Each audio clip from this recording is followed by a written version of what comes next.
Where are you going? Fishing. Fishing. Yeah. Where are you going? Oh, fishing, of course. Fishing.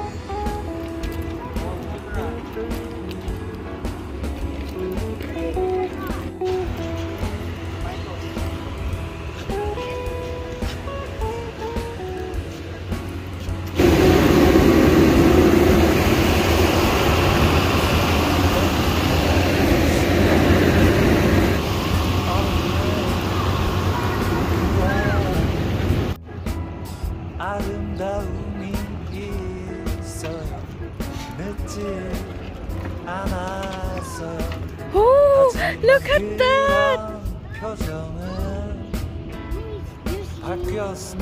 We need some fishing rods.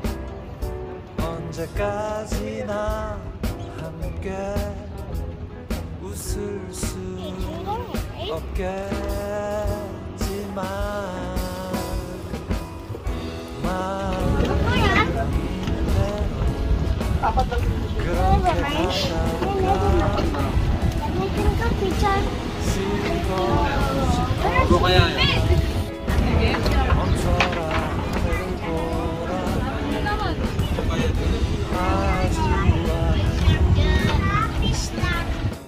지켜줄 거야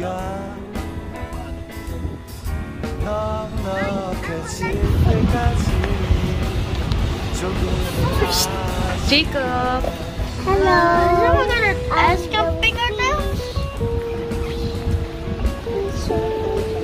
I see a butter. Ito na yung ating fishing rods. We can have up. Masa. Kuya, masa tawag dito, no? Ito yung pahin. Masa. Pahin. Fishy, fishy. We rented for each is 100 pesos for the whole day. Yan. Nakakain tayo, eh. First time natin.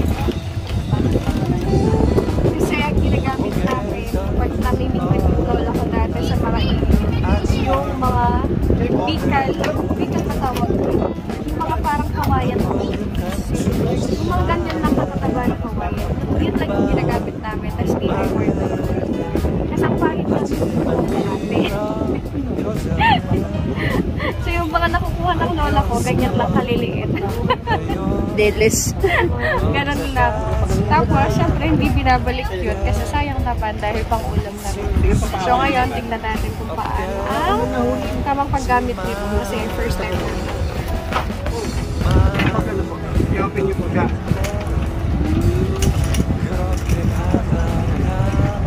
Ganyan lang po. Huwag niyo pong siya sagad dun sa ano. Tapos open, hawakan niyo po muna dito. Tapos open. Tapos ibabato niyo po.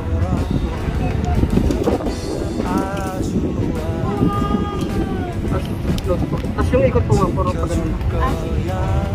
Try niyo po ma'am para... Ikutin ko muna. Check natin kung may natutunan ako din sa tinuro ni Kuya. Okay. So, pang social lang kasi ito, kaya di ako marunong. Yan, okay na po yan. Ikot niyo po muna. Ikot? Dapat nakaputok. Tapos hawakan niyo po yan. Tapos open po. Lakas, bato. Bato po. Lakas, bato. Try niyo po dun ma'am para mabato niyo ng maayos. Pag na ganyan na po, i-close it po yan. Tapos yung ikot, puro pa ganun lang po. Okay. Pag na ito sir, pwede ba? Alam po. So, Hindi po. Hawakan niyo muna. ngayon lang kasi ako nakahawak nito mga be.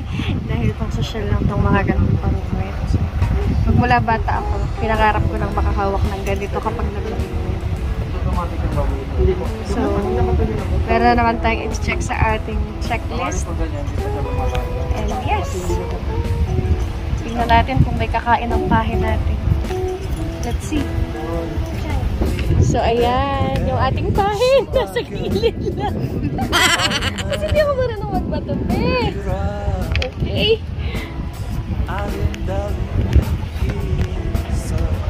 Ano ba mararamdaman sa may kakain?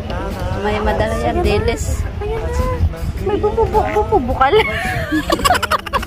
May kumukulo sa baba. Deles yan. ko lang nasabi ko eh.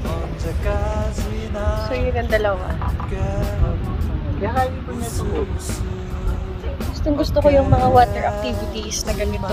Tapos, gusto ko rin yung mga activity outdoors na ganito kasi gusto ko makasanayan ng mga anak ko ng mga ganito dahil syempre gusto ko silang maging active. Yung ating kulay orange nasa ilalim na ng kubo natin. Wait lang, check natin.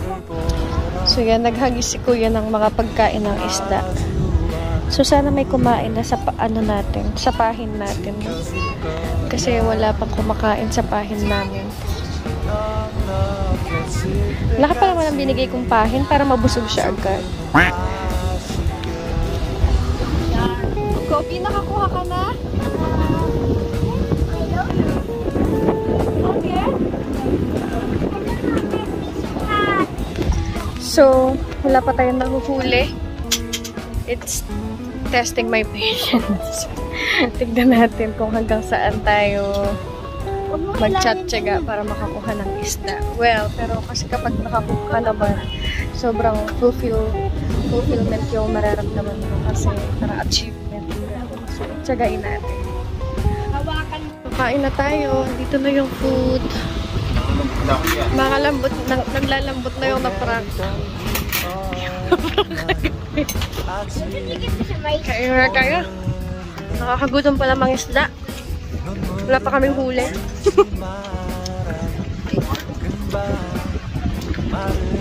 Hi, Sir DJ. Thank you. Picturean ko kayo. Nakakagutom mga isda. Totoo.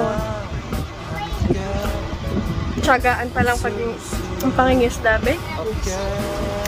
Hindi ako na-infer. Makala ko pag hagis mo nung bait mo, kala ko meron na agad. Hindi pala.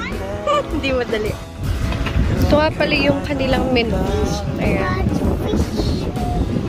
So, meron din silang mga silog dito. Mura lang yung silog dito. So, sulit na. Hi, Kobe boy! Huwag mong hilahin ang hilahin. Bakit andyan yan daw? Punta yan dyan. Masyado kang problema. Naghahanap ng isda yun. Huwag mo ginagalaw para kainin yung pahin. Steady mo lang. Tapos meron din silang alak dito. Ayan. So, kumakain na sila kasi di pa kami nagla-lunch.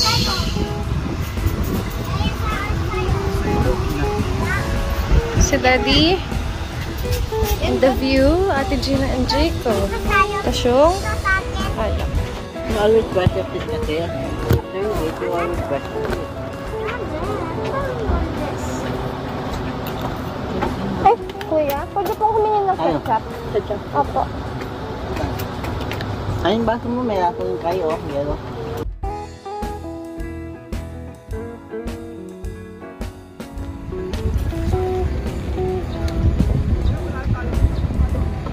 May kumakain na. Ayan o.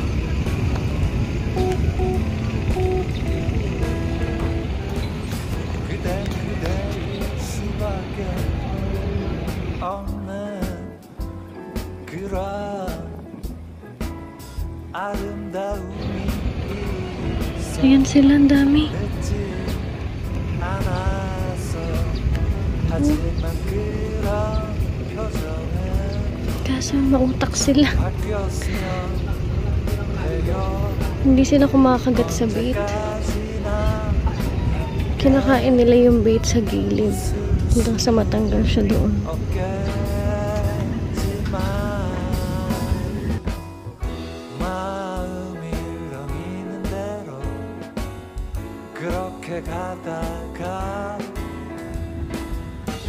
쉬고 싶어져 Okay, so sad to say, nakaisang maliit na isda lang tayo ngayong hapon. Ngayong araw na to. So, babalik tayo dito sa Sunday. Tatry naman natin yung luck natin.